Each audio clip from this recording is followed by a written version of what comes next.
Indian Horse, Chapter 35, page 152. It took them 3 weeks to get to me. We went to the scheduled tournaments and we played well, but there was a new energy on the team. Not just on the ice, but on the bench and in the dressing room. Waiting, expectant. I didn't know what people wanted me to say, so I just played as usual. We were on our new team bus, heading back from Pick River, when 4 of them came to me. Virgil, Ernie Jack, Louis Green, Little Chief. They huddled around my seat while I kept my face to the window. "You gotta go, Saul," Virgil said. "Don't want to," I said. "That don't matter," Little Chief said. "Why?" "Because you got called." I don't follow. I stared at the window as the land peeled by, humped into spectral shapes by the moonless dark. "We all play the game wishing that someday a call will come and someone will ask us to play with the big boys," Little Chief said. "Nobody says nothing about that. It must seem stupid on account of we're just moose, but we dream it anyhow." "So that means what to me?" I asked. Ernie Jack leaned over so I could look at him. He was big, wide in the upper body, so he ate up a big chunk of the darkness. He punched me on the thigh. "It means you get out," he said. "I'm 23 years old. I'm working graveyard in the fucking mine, and I'm there since I was 16. I'll be there until it kills me or I'm too fucking old. I ain't got no out. I don't mind that. I got Emma, and I got the kids, and I got the moose until I'm too damn old for all that too, but someone reached down and put lightning bolts in your legs, Saul. Someone put thunder in your wrist shot and eyes in the back of your fucking head. You were made for this game, so you gotta give this a shot for all of us who've never made it out of Manitowocc."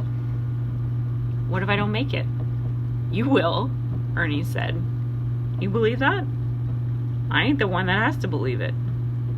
I turned to look at the triangulated shadow of the trees thrown up into the sky. I just wanted to play the game. I didn't want to have to make a choice.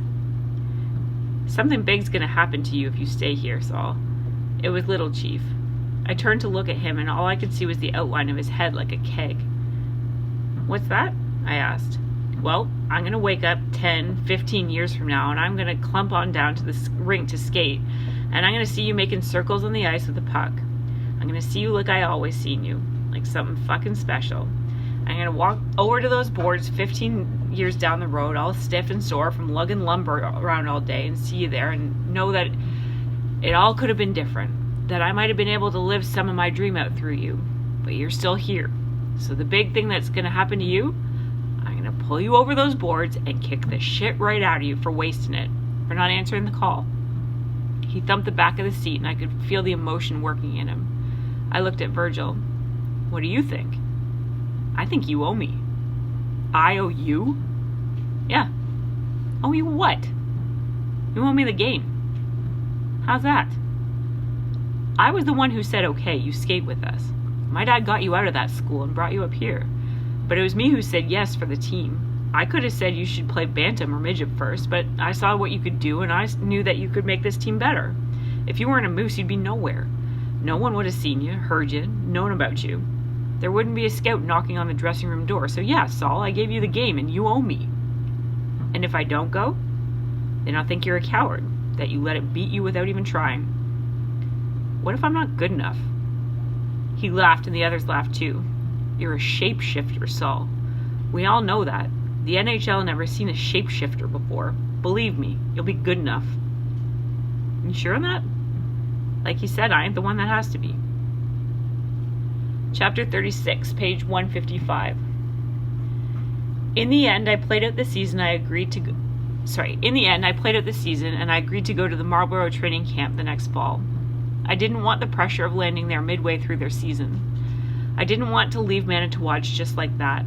I'd come home to feel that the Moose, the Kellys, and the town were mine. I went to school. I'd started working part-time at one of the mills. I was known wherever I'd went.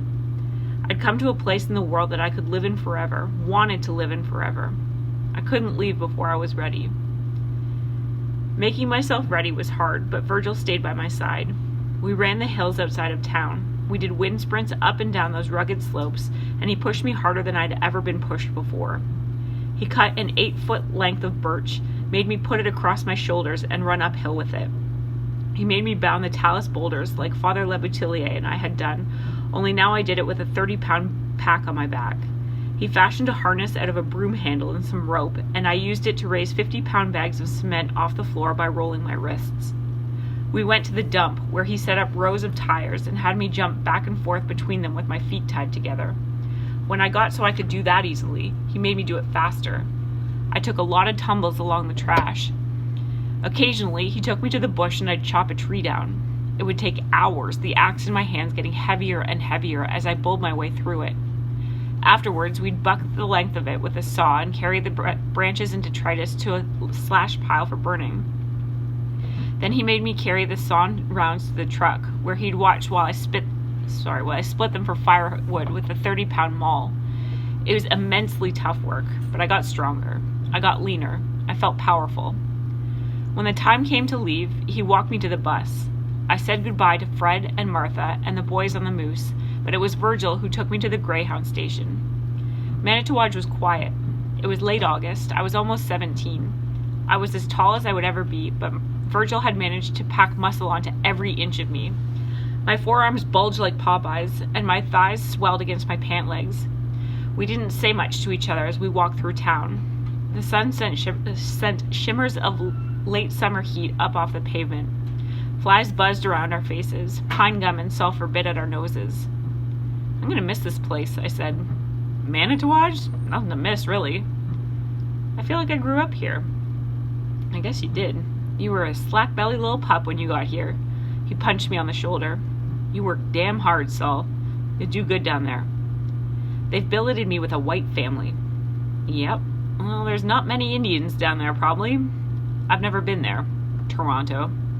But I can't imagine many skins really wanting to hang out in that big smoking noise. He stopped to light a cigarette. He offered it to me and I took a long drag before returning it, though I rarely smoked. We sat on the steps outside the bus station and watched traffic eke by. You're like a brother to me. You know what I mean? I had a brother once, I said. What happened to him? I never talk about it. He stubbed out his cigarette on the step. My dad never talks about the school, he said. Mom neither. And they don't say anything about what happened before that. Maybe someone just gave you a chance to rub the shit off the board once and for all. He looked at me. I don't know a lot about a whole lot of things, but if I know one thing for dead certain, Saul, it's that hockey is what you were sent here to do. What if I don't make it down there? Then you don't make it, but at least you'll have been there, rattling the cage. Virgil, thanks for everything. Well, don't sound so damn final. You can come back anytime. All right. He stood beside the bus as we rolled out, one hand above his eyes to block out the sun, the others raised in a kind of salute. When the driver swung the bus out onto the main street, Virgil disappeared. I sat in my seat and stared at the floor. I wanted to cry, but I didn't. Instead, I watched the land, watched it stream by in lakes, rivers, trees, and huge upward thrusts of rock until I fell asleep.